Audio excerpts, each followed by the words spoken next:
Senhor. Que maravilha de leitura. É uma poesia tão profunda e tão verdadeira, e tanto ensinamento que tem para dizer para tantas pessoas desse mundo que vivem preocupados. Não que a gente não deva se preocupar, e nós vamos entender que no Evangelho é bom que fica essas premissas, né? Não é que o rico, quem é rico não vai se salvar, também não é a garantia que o pobre, aqui não é a questão de pobreza e riqueza, mas é o apego, seja na pobreza como seja na riqueza. O padre já falou que eu conheço muitas pessoas ricas que são mais generosas do que muitos de nós, até mais que o padre, como também muito pobre que apegado, né, na sua pobreza, né? Muito rico que partilha, e também tem aqueles que são mesquinhos, que não partilham nada, mas pode-se falar de pobre também, viu?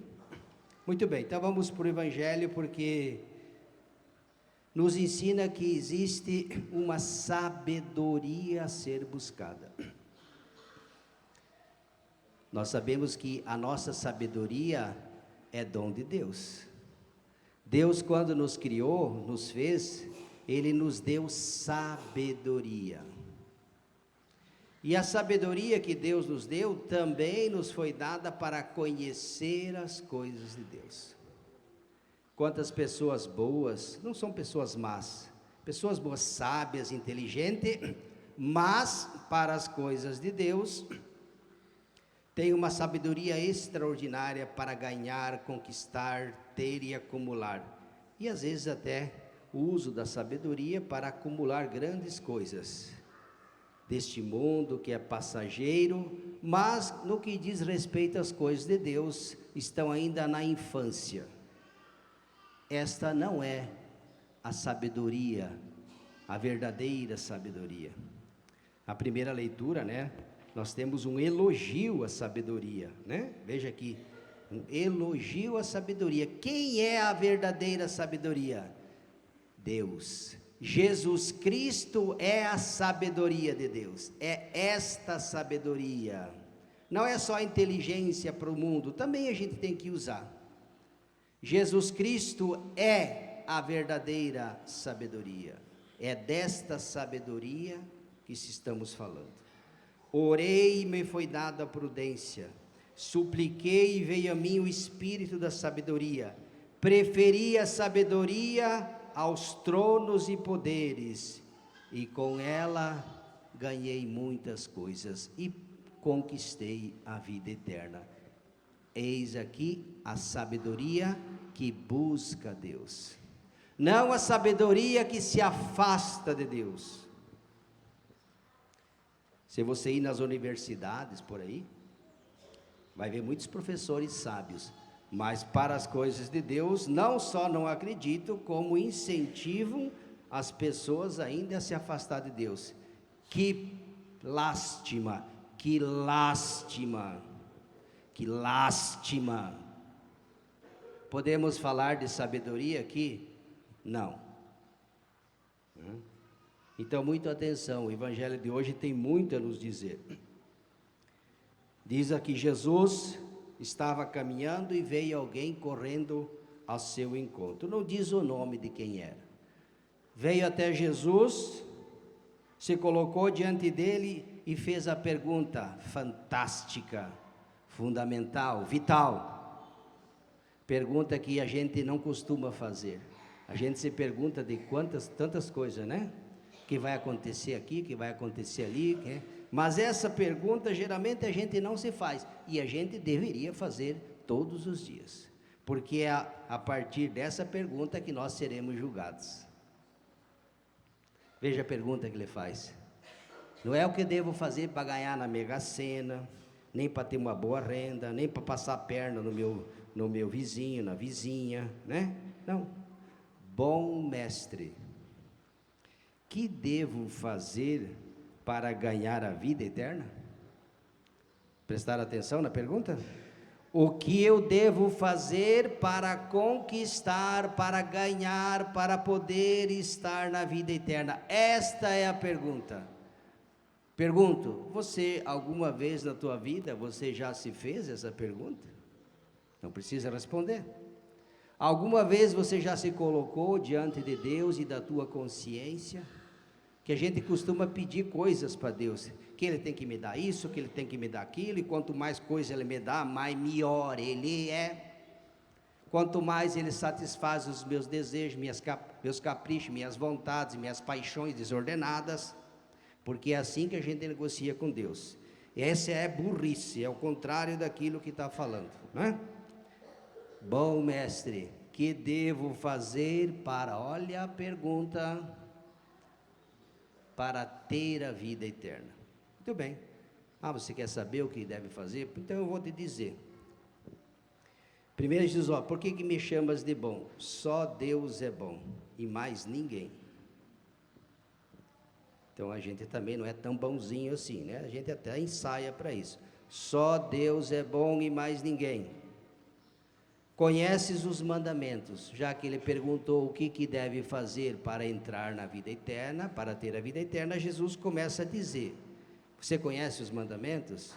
Ele vai dizer, Senhor, desde a minha juventude eu sempre, veja, então Jesus, não matarás. Se você quer entrar no reino do céu, então nós temos que primeiro os 10 mandamentos, e aqui ele, não matarás, não cometerás adultério, não roubarás, não levantarás falso testemunho, não prejudicarás ninguém, e a gente não prejudica ninguém, nada disso a gente faz, né? Então a gente vai entrar no céu, o purgatório, coitado, vai ficar esquecido, porque nada disso, a gente não mente, a gente não levanta falso testemunho, ninguém mata ninguém, ninguém comete adultério, ninguém rouba no Brasil, ninguém rouba, né? Então eu acho que vai ser muito fácil a gente entrar na vida eterna. Sim ou não? Claro, sim, né? Honra teu pai e tua mãe, todos nós honramos nossos pais e mães, né? A gente nunca ouviu dizer que um filho abandonou o pai e a mãe, imagina, nunca. Então penso que não vamos ter problema. Sabe que o padre está debochando, viu?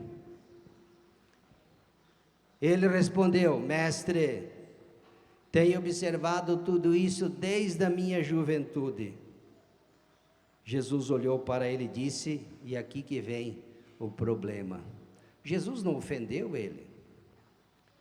Ele fez uma pergunta e Jesus respondeu. E a pergunta é, Senhor, bom mestre, o que eu devo fazer, o que eu preciso fazer, o que eu devo evitar, mas aqui o que eu devo fazer? Porque para entrar na vida eterna precisa fazer alguma coisa. Tem um santo que diz que para não entrar no reino do céu é só não fazer nada. Para entrar na vida eterna precisa fazer alguma coisa, não dá para não fazer nada. Na vida tudo que você tem e eu tenho, você tem porque você fez ou ficou dormindo? Porque você fez. Estou certo ou estou errado? Para entrar na vida eterna não é diferente, é preciso fazer alguma coisa, e coisa boa. Por isso que Jesus disse, não matarás, não roubarás, não levantarás falso testemunho, não vai prejudicar teu irmão, não vai levantar falso testemunho, honrarás teu pai e tua mãe. Se você faz isso, você já está, de uma certa forma, nós estamos num caminho que nos coloca na direção de Deus e da vida eterna. Mas é preciso observar e fazer, porque senão o bicho enfeia. Então, quando Jesus responde para ele, ele diz, tenho observado tudo isso desde a minha juventude. Então Jesus, só uma coisa te falta. Vai, vende tudo que tens, distribua aos pobres e terás um tesouro no céu. Depois vem e me segue. Mas quando viu isso, ficou abatido e com muita tristeza, porque era muito rico. Então Jesus olha para ele e diz, como é difícil os ricos entrar no reino do céu. E a famosa frase, né? Mais fácil um camelo passar pelo orifício, buraco de uma agulha, do que um rico entrar. Mas que tipo de rico? A pessoa que é os apegos.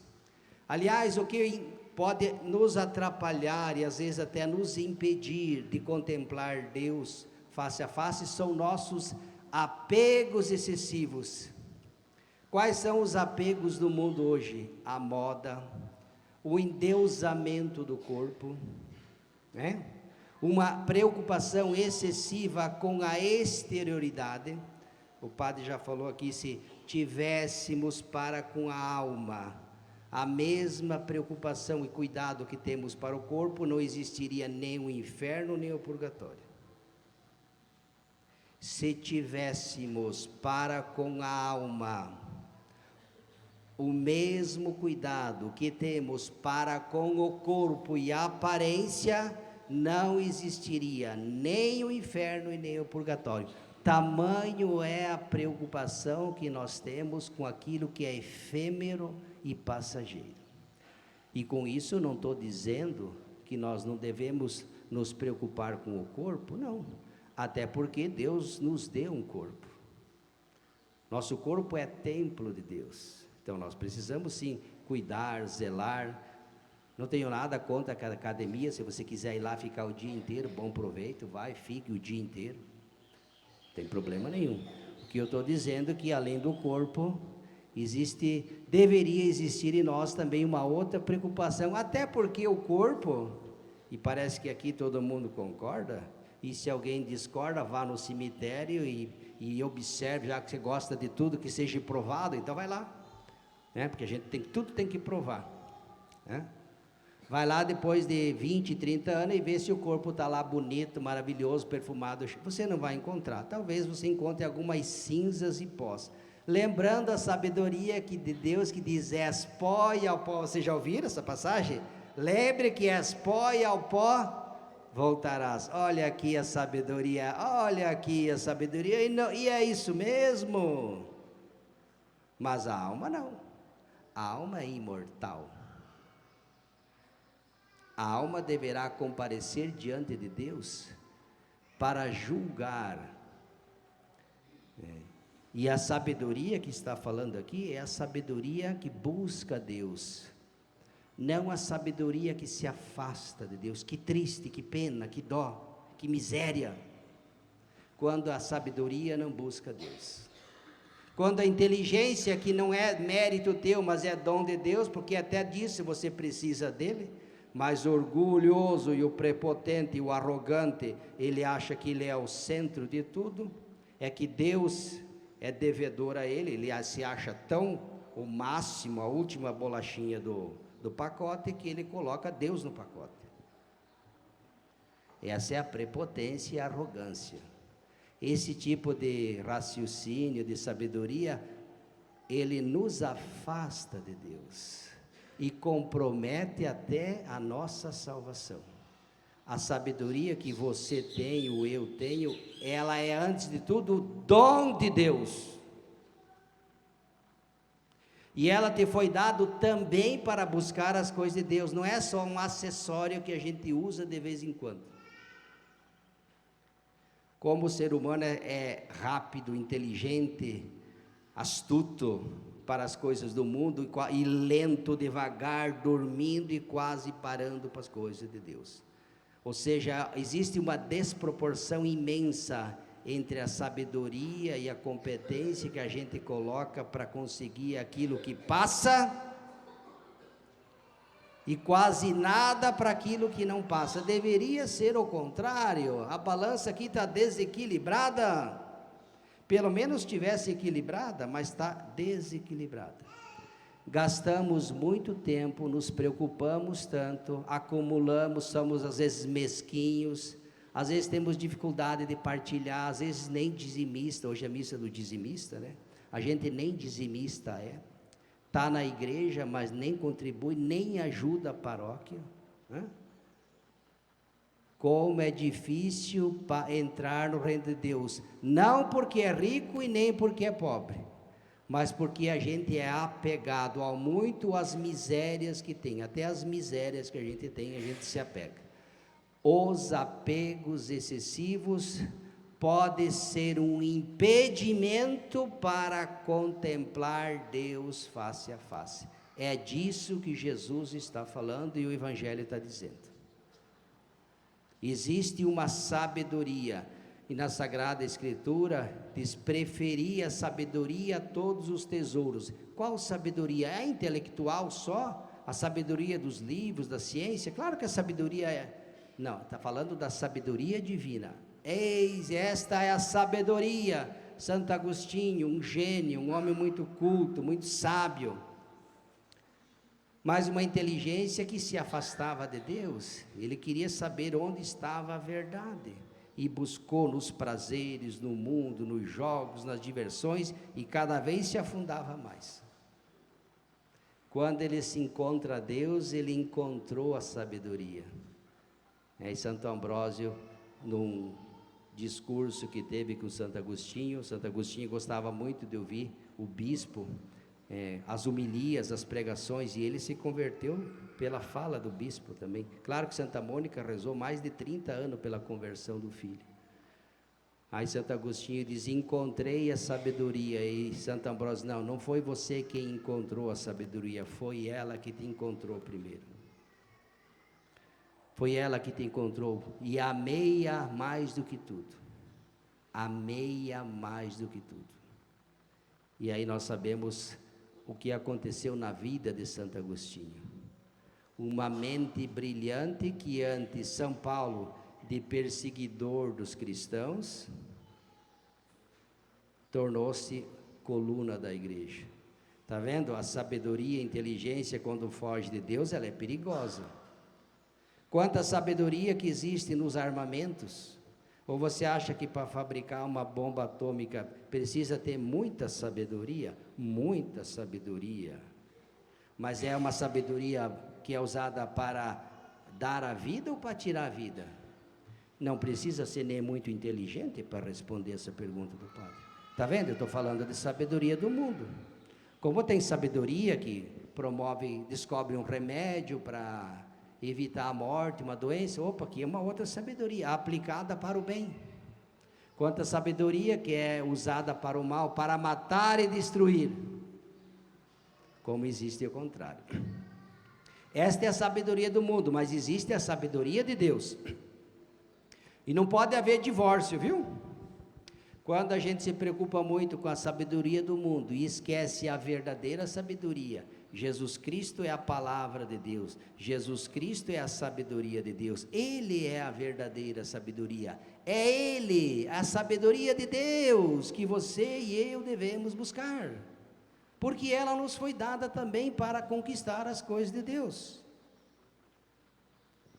Aí no final do Evangelho, Pedro então, depois de ouvir isso, eles ficaram muito assim, preocupados, Jesus foi dizer: olha, é muito difícil. Quando essa pessoa ouve de Jesus, olha, Jesus na verdade estava dizendo para ele partilhar, dividir um pouco os bens. Como ele era muito rico, qual é o problema? Por que eu não posso ajudar, se eu posso ajudar? Olha aqui a mesquinharia, o mesquinho, e está assim de mesquinho, está assim, incapaz de ajudar, de partilhar. Lembra que o padre falou: a caridade pode nos salvar, a falta dela pode nos condenar. A caridade, meus queridos e queridas, apaga uma multidão de pecado.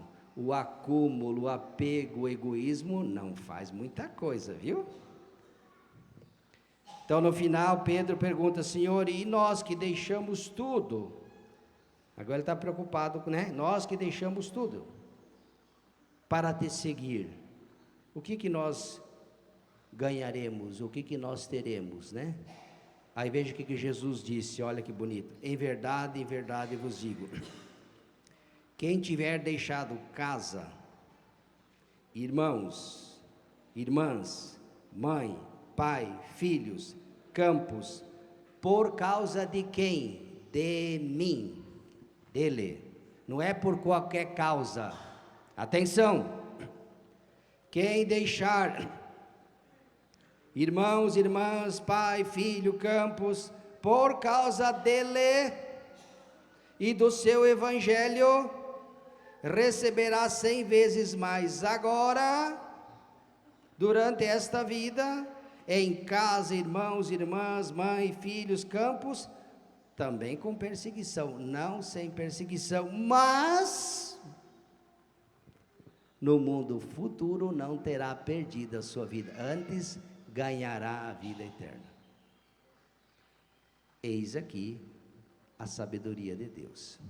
Será que é esse o entendimento que nós temos quando nós falamos de sabedoria? De que sabedoria? Que o brasileiro se acha esperto para passar a perna nos outros. O malandro vive usando a sabedoria para dar golpe, compra e não paga, daí vai lá rezar 300 Ave Maria, que daí não sei quem vai pagar a dívida. Se você deve, você vai lá e pague. Porque nem na igreja, no fim do mês, que vem as despesas da igreja, e olha que é o padre, eu sei que não sou o melhor padre, mas também não sou tão ruim, mas ele nunca me pagou as contas, nunca, vocês sabiam? É verdade, nunca pagou. Até a vela que está acesa aqui, vem de quem? Da generosidade de vocês, do dízimo, do amor, está vendo? É isso que Jesus está ensinando, a partilhar, abrir o nosso coração, a ser generoso, a ajudar. Para que ser mesquinho, se apegar? Você vai levar o quê?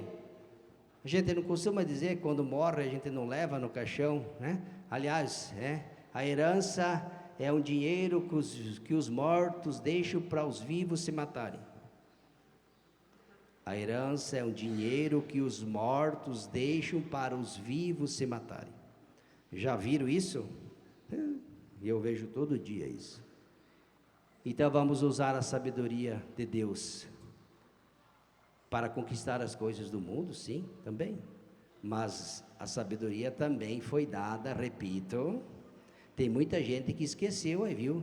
A sabedoria é dom de Deus e ela também deveria ser usada para a pergunta que fez essa pessoa que não diz quem é, mestre, bom mestre, que eu devo fazer para ter a vida eterna? Você já se perguntou sobre isso? Até porque você e eu, quando nós morrermos, nós vamos ter que comparecer diante de Deus, ou a vida eterna ou a morte eterna. Qual que você gostaria? Você gostaria de ter a vida eterna ou a morte eterna? A vida eterna, tá, agora o que você está fazendo para conseguir isso? Está fazendo alguma coisa? Está vendo? Todo mundo vai dizer, padre, eu quero ter a vida eterna. Que bom, eu também quero. Agora eu faço a pergunta, muito bem, se você quer ter a vida eterna e é para isso que Deus nos fez, pergunto, o que você está fazendo para conseguir a vida eterna? Você vai à missa? Mas, bom, já reprovou aqui. Você pratica caridade, você tem um coração bom, generoso, porque não é só o sacramento que salva, né? É importante, o sacramento, a igreja, a gente pode se salvar também fazendo bem, mas Jesus deixou a igreja, deixou sua palavra, que é alimento, que é luz. Você se alimenta de Deus? Aí eu faço 10 perguntas, ele reprova nas 10, digo, meu querido, minha querida, tem alguma coisa errada aqui. Você quer uma coisa importante, mas você não está fazendo nada. Você não está fazendo nada. Como é que se vai conseguir? Acorde. É como a pessoa, né? Aqui finalizo. Se ela está com 150 quilos e quer perder uns 10 quilinhos, ela precisa fazer alguma coisa ou não precisa fazer nada? É só dizer, ó, eu estou com 140 quilos, quero perder 20 quilos, e dali 3 dias, ela... É assim que funciona? Precisa fazer alguma coisa? Então tá bom, então vocês entenderam. Não coma menos, não faça exercício, não faça uma dieta. Vai ter que fazer uma série de coisas para poder perder e para entrar na vida eterna. Não é diferente, tem que fazer alguma coisa. Louvado seja nosso Senhor Jesus Cristo. Creio em Deus.